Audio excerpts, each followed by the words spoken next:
Have you ever been to a museum where the curator not only guides you, but sings to delight the guests, making your visit an unforgettable experience? Iṣẹ́ àgbẹ̀ níṣẹ́ ilé wa. Today, we embark on an exciting journey to the Museum of National Unity, located in Oleshinloy, Ibadan, Oyo State. A cultural hub where history, art, and unity converge. The idea of creating this iconic national museum in Ibadan was proposed in 1973. The museum was created to store cultural artifacts from Nigeria, with the vision of promoting peace, unity, and a shared cultural heritage among Nigerians. The museum was inaugurated in 2002 under the supervision of the National Commission for Museums and Monuments. Since then, it has served as a beacon of national pride, preserving the rich traditions and diverse histories of our nation. Each artifact here holds a unique tale, connecting us to the roots of Nigeria's heritage and the beauty of its cultural diversity. Let us explore the stories behind these remarkable artifacts as they come alive through the tour guides and curators' words.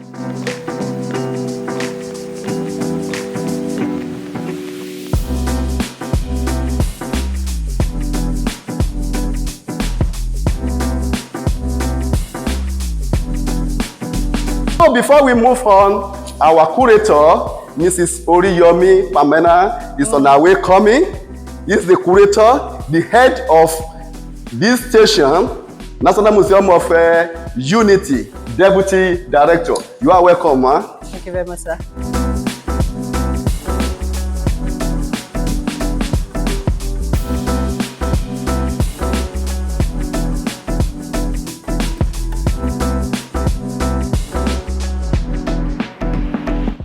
Green, white, green mean that we are in land of agriculture.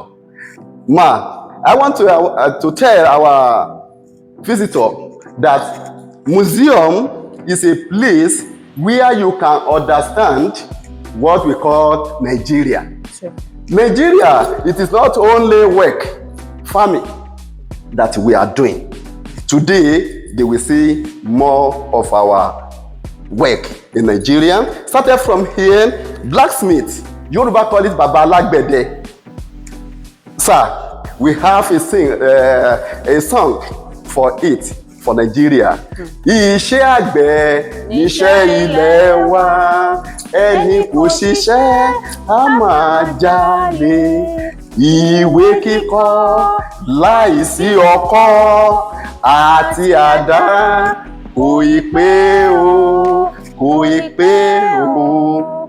You can see, this man, this is the equipment that he used to produce farm tools. He know that we are familiar with farming. This is a hose, cutlass, eggs. You can see the shiku for cocoa. If you want to harvest cocoa, this is what they use to harvest cocoa. I'm Adebamiyo. Yeah. Your name will tell you, will let people know where you come from. Your lineage. That's why you have to protect your name. Because you are not the first person that will bear the name. You will not be the last person. So name is a thing that we have to protect very well. When you hear Ogun, it belonged to Baba Alagbede. Ogundairo, Ogungbemi. You know, the Ogun is a god of iron. You understand that? Not only farming that we are doing in Nigeria.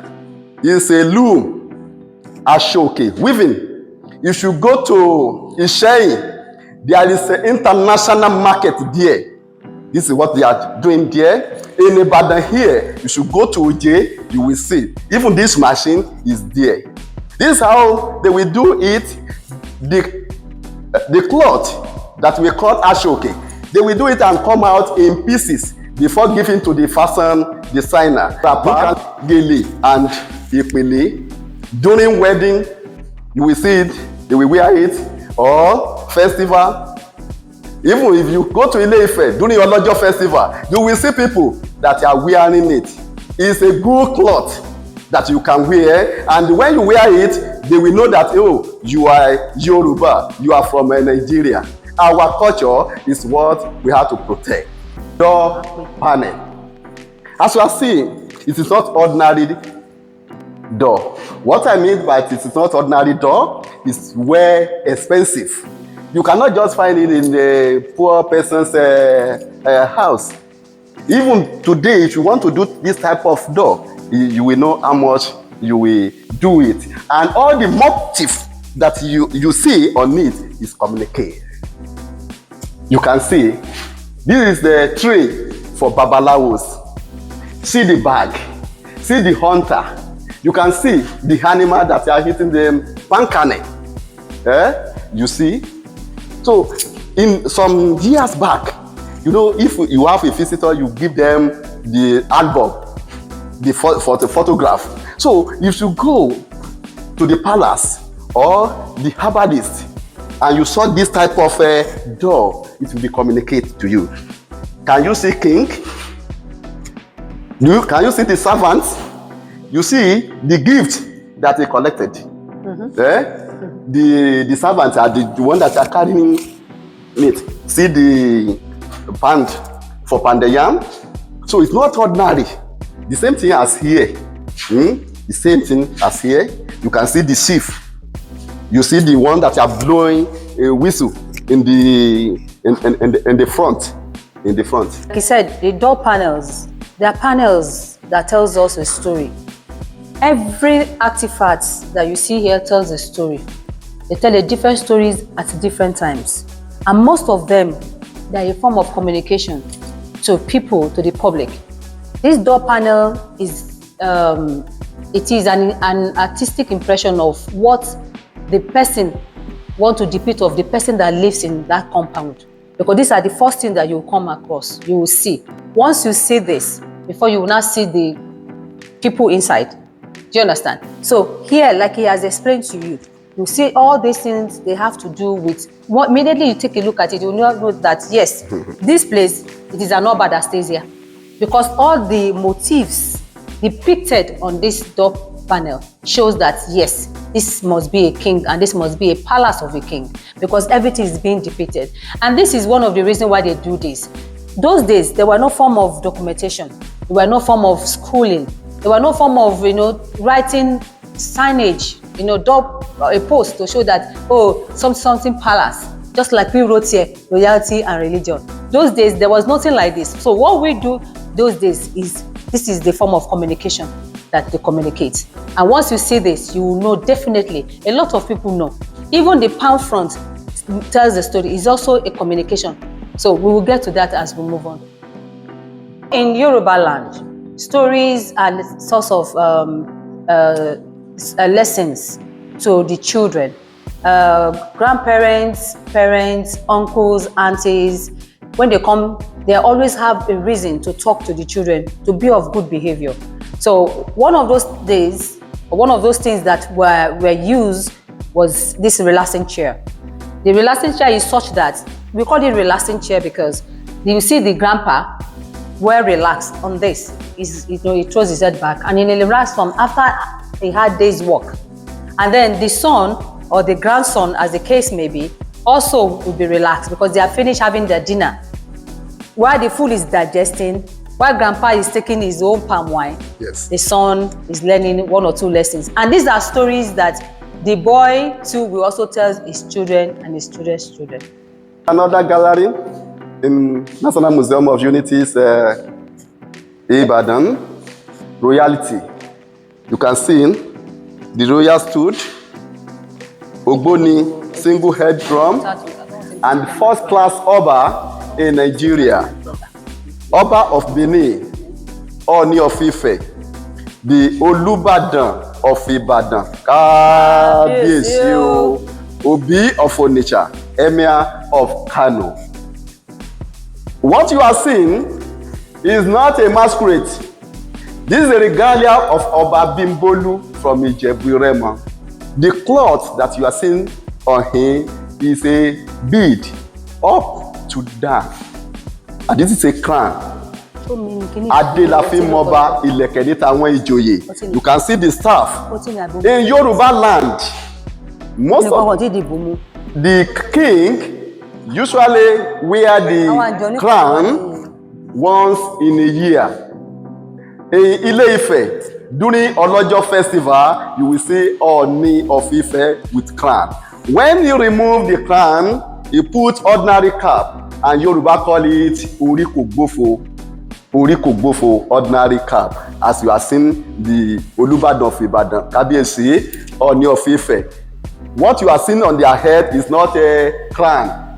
It's not Ade, it's ordinary cap, which Yoruba call Ori Kogbofo.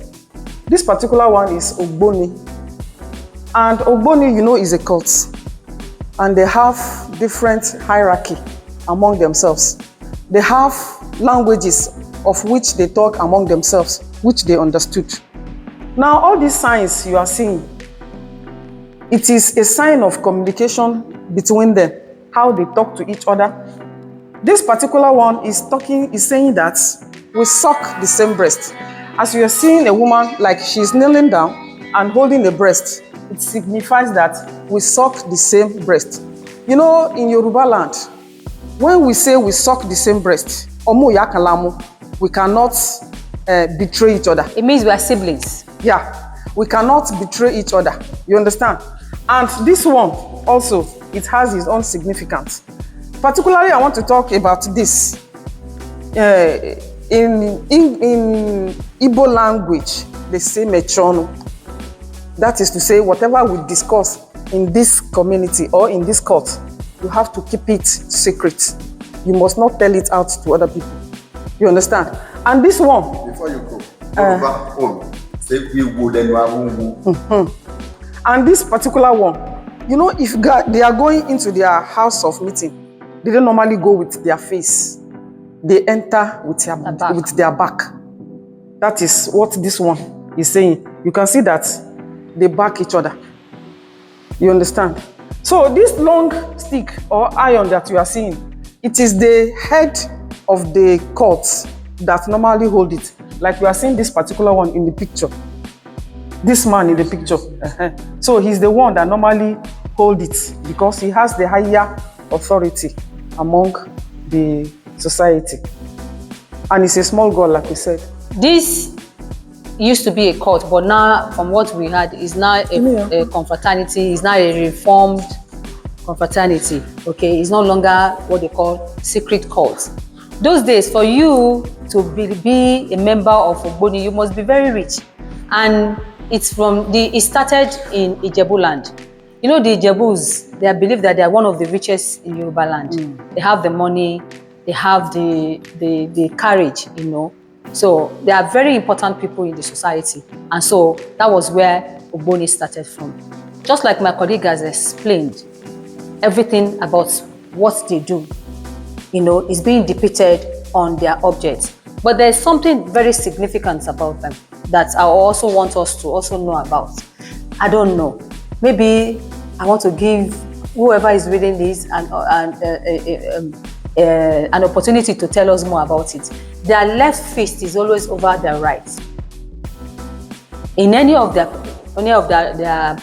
object or paraphernalia, you will see that the left fist is all over their right fist. So I wouldn't want to talk much about that because let's leave it for the people in the comment section to tell us more about it. But they should do their own work.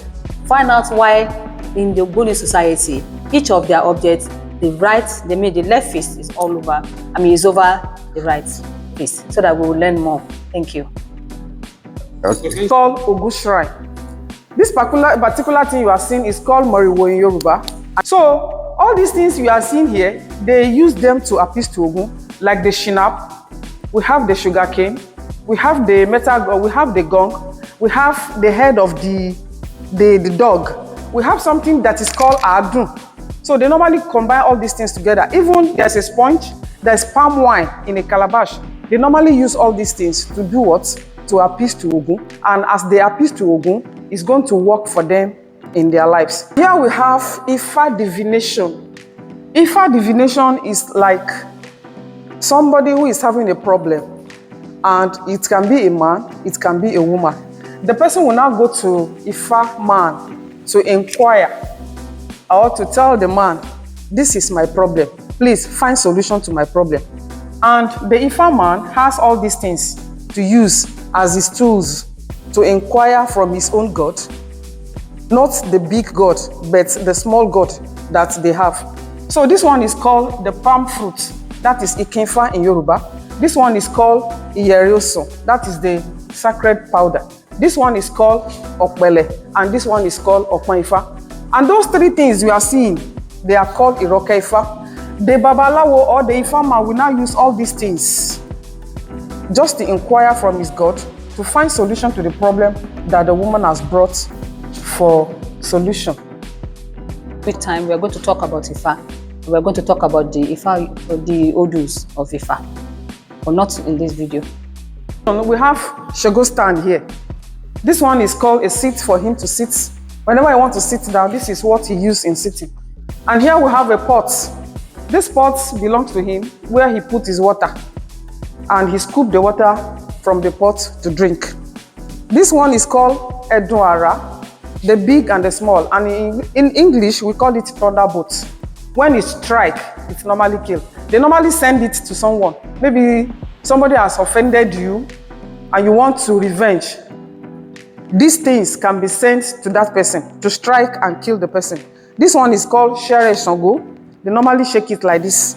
And this is a calabash for him to drink either palm wine or water. And here we have what we call omele. That is the smaller drum. This one is called bata.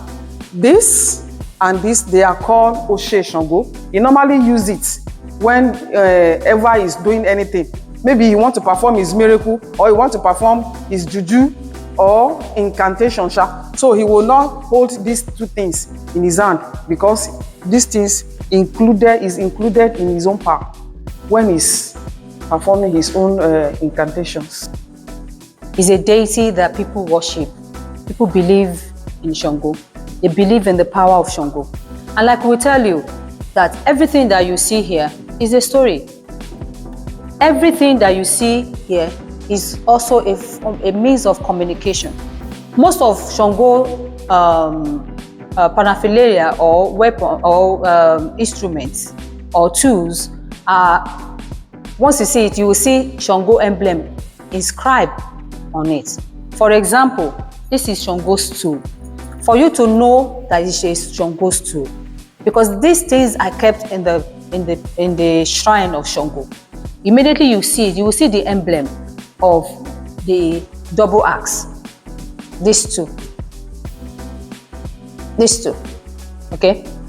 The emblem will always be there.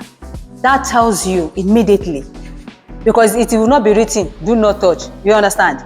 But it is there. The emblem will be there to tell you that this is a Shango object. This is the Shango property because of the double axe. And each of everything that has to do with him, immediately you see it, you know that yes, this person is a Shango worshipper.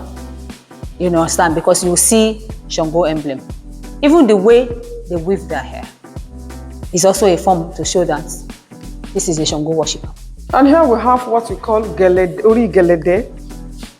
And this Gelede is common among the women. It is only women that wear all these Geledes. They are for ritual purposes, they are for ceremonial purposes. And you can see this one, she's carrying some fruits on her head. You can see banana. Can you see? Yes. Yeah. So you can see banana. So they use all these things to do their ceremonies and their rituals. We have what we call bird of disaster. It's a ritual bird. And the reason why it's called bird of disaster is that, you know, in a community, maybe there was a problem and they want to inquire what causes the problem. This particular bird was sent as a spy. Go and spy so place or so village, what is happening there. When the bird now came back, the bird delivered a wrong message, and that was why it is called bird of disaster. But it is made up with wood. This particular one that you are seeing is a replica, you understand? And it is for ritual purpose. And this one is called Shokbono. In the olden days, they believed that this thing we call chicken pox, it is this particular Shokbono that causes it. That is why you can see a spot on this calf, it is written that it is known that this particular shokono is the one that causes chicken pox among the children. Even till tomorrow, even among the adults, some adults you will see them, they have chicken pox, and you'll be wondering why. They believe that it is only children that have chicken pox, but some adults, they have chicken pox and they have measles also. It is also a god that people worship, because they say they have people that worship Shokono. Well, I've not seen one, but I've been told that people that worship Shokono, they are usually very sickly. They look very sickly because it's a god of sickness. You understand? That they don't look too healthy. But usually, like she said, that some adults do have it. So sometimes they send it. It can be sent. And you know that most of these gods, if you are worshiping them, it is whatever you tell them that they will do. Maybe somebody, you want to just send something to them, you want to send something to maybe whether measles or even smallpox, it can be sent. So it's also regarded as a god in Yoruba land. Badagry drum, the story about this Badagry drum is that there was a war between Dahomey and Badagry people. And now they were running helter-skelter to save their life. As they were going now, you know, somebody who is in trouble, they want to find safety. So they now saw a very big tree. Inside the tree now there was a hole. They ran into the hole and the tree saved their life. After the war now, they came out, rejoicing that this tree that saved our life is going to be our God. We want to be worshiping this particular tree. But before then, they consulted an oracle. The oracle now say, don't worship this tree. Cut the branches of the tree. This one signifies male. This one signifies female. It represents male and female drum. Instead of worshiping the tree, they cut the branches of the tree. So they start using it from the metal gong here. You know, when they want to start singing, whatever they want to do in that community, they start from the metal gong. Little by little, it stimulates them to the smaller drum, beating it. They are enjoying it. They are dancing. They are doing whatever they want to do. And this bigger drum, you can see that they are different from other drums you have been singing. They will now dance round and jump and beat the bigger drum. That is the story about the Badagry drum. And here we have what we call Osonyin. This one and Baba Onifa, they are working hand in hand. It's like a nurse and a doctor. You know, they are in hierarchy. What the nurse did not know, the doctor will know. What the doctor did not know, the nurse will know. Like you are here now. What we don't know, you may tell us because you know much about it. Like my senior Oga said. So this one, if the Ifa man cannot accomplish a problem or he cannot find solution to the problem someone has brought to him, he will now consult the Osonyin. It is the Osonyin that will now find a better solution to that particular problem. And the second value of this particular one is that we call it parrot. In our house, some houses where they are wealthy, they normally keep parrots in their house. Maybe you are my friend, you normally come to my house, and maybe I just went out to get something in the store. And before I came back, you had come to my house, you did not meet me at home. And these parrots will now tell me that my friend that used to come, he will even pronounce your name, that so person has come to look for you. Because it is my own parrot, I understand its language, and it too understand my own language. So whenever the owner of the parrot is not around, and somebody came to see the person that owns the parrot will now deliver the message to the owner that so person has come to the house. That is the second value of a song, and it's called parrot. But this museum is more than just a gallery of artifacts. It's a vibrant space designed for everyone. It features a kid-friendly theme park, a restaurant offering delicious meals, spacious halls for events, a recreational center, and a secure, spacious car park for visitors' convenience.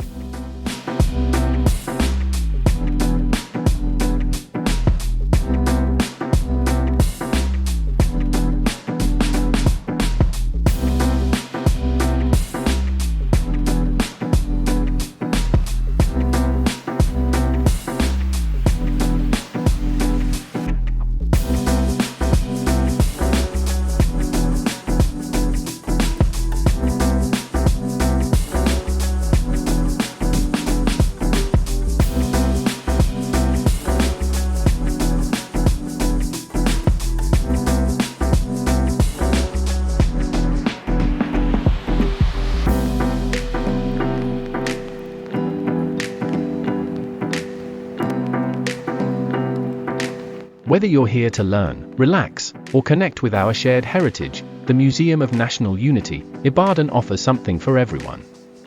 It's not just a visit, it's an experience. Let's hear from the visitors as they share their memorable experiences in the museum. Hello, my name is Omo Bolaji and I'm right here in Ibadan Museum. Okay, so speaking about this museum, I think it's not getting the accolades and the viral trend it needs to get. So my experience here has been very, very amazing. I got to learn about a lot of things about my tradition, my culture. Being an Ibadan girl that grew up in Ibadan, there are a lot of things. Like I'm amazed from the dance, like a lot of history about the culture, our tradition that I learned today. I'm even amazed. So yeah, the whole experience is awesome and amazing. Okay, so if you're in Ibadan and its environment, I feel you need to come and check this place. It's just right at Aleshinloye corner. So please come here. You need to be here. Yes. My name is Luca from Italy, and the experience here at the museum has been interesting. Especially, I'm very fond and passionate about the masked collection. So I found very, very interesting pieces and information about the different tribus of Nigeria. So I didn't expect that many diversity, and this is very surprising. So I think you should be Nigerians proud of this heritage of yours. I honestly suggest you to come here because the heritage is something very important for our culture. So every single Nigerian should come here to visit. For more educative contents, don't forget to subscribe Mabel Learning Corner for all. Hello guys, my name is Oluwadamilola. I'm here live at National Museum of Unity Ibadan, and so far so good. I've been able to understand more about our cultures and I know more some of the histories too. Please kindly subscribe to Mabel Learning Corner for all. Thank you. Hello everyone, my name is Grace and I just want to let you know if you're looking for very educative content, you want to learn more, you want to see more online, subscribe to Mabel Learning Corner for all. Your best bet, trust me. Bye. And don't forget to like, comment, share, and most importantly, subscribe to Mabel Learning Corner for all. So, if you're in Ibadan, make your way to the Museum of National Unity, Aleshinloye. Let history inspire you, culture surround you, and the experience stay with you forever.